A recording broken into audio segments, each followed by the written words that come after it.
Ouais, la saison de football, justement, qui a démarré hier samedi, des matchs à huis clos, vous l'avez dit. Mais les clubs ne sont pas soumis, les acteurs ne sont pas soumis à des tests Covid-19 obligatoires avant les rencontres. Drôle de protocole, hein, n'est-ce pas? Écoutez, pourquoi drôle de protocole? Moi, je me pose la question de savoir si aujourd'hui, dans nos activités, on est tenu à ces tests-là. Aujourd'hui, je viens ici dans une émission, je n'ai pas subi de test pour entrer dans cette émission, alors que vous ne connaissez pas mon statut sur le plan médical. Donc ça veut dire qu'aujourd'hui, nous partons du principe que d'une situation où l'État avait fixé des règles assez draconiennes, et même on est passé d'une période carrément d'état d'urgence à une période où les autorités ont dit il nous faut arriver à vivre avec le virus. À partir de là aussi, en tout cas moi qui me suis rapproché un peu de ce qui se passe, j'ai pu constater que l'État n'est plus dans une situation où il demande à tout le monde d'être testé. Les tests massifs ont diminué. Moi qui voyage beaucoup, je me suis rendu compte que quand on va dans les services où les tests se faisaient par rapport à il y a 4 mois, ça se fait moins. On ne le fait que quand un cas de maladie est décelé.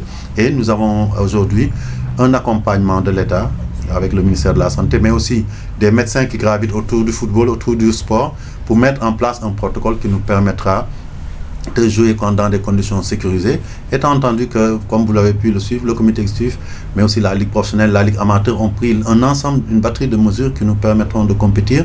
Ceux qui seront peut-être malades, comme dans nos services, hein, ça se passe comme ça, seront mis de côté pour pouvoir être traités.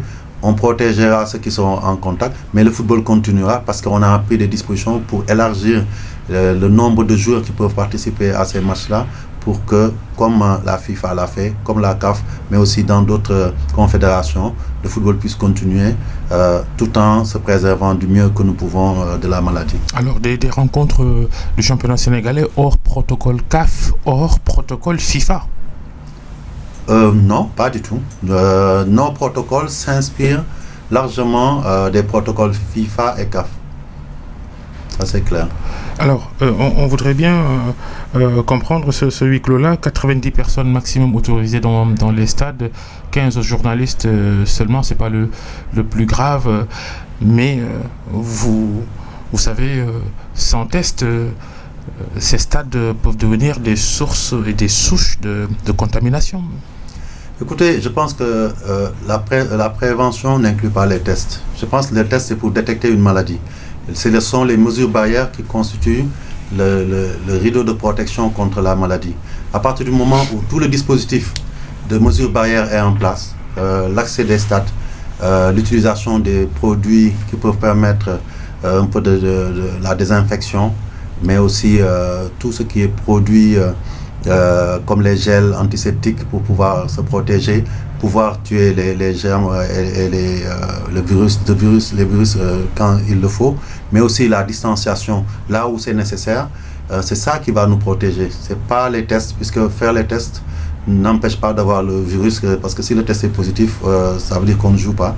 Mais par contre, si on diminue les contingentements dans les stades, c'est-à-dire, vous avez vu, on a pris vraiment des nombres, d'ailleurs j'ai même reçu des messages de beaucoup de dirigeants de clubs en disant que pour un club professionnel qui joue 30 personnes, dont 18 joueurs, 7 ou 8 membres d'encadrement, c'est peu. Et je leur ai dit, c'est à nous d'avoir le sens de la responsabilité pour montrer aux autorités qu'on est capable de jouer. Et donc on sera vraiment sur ce plan-là assez strict, et on ne tolérera aucune possibilité de laisser les gens envahir les stades.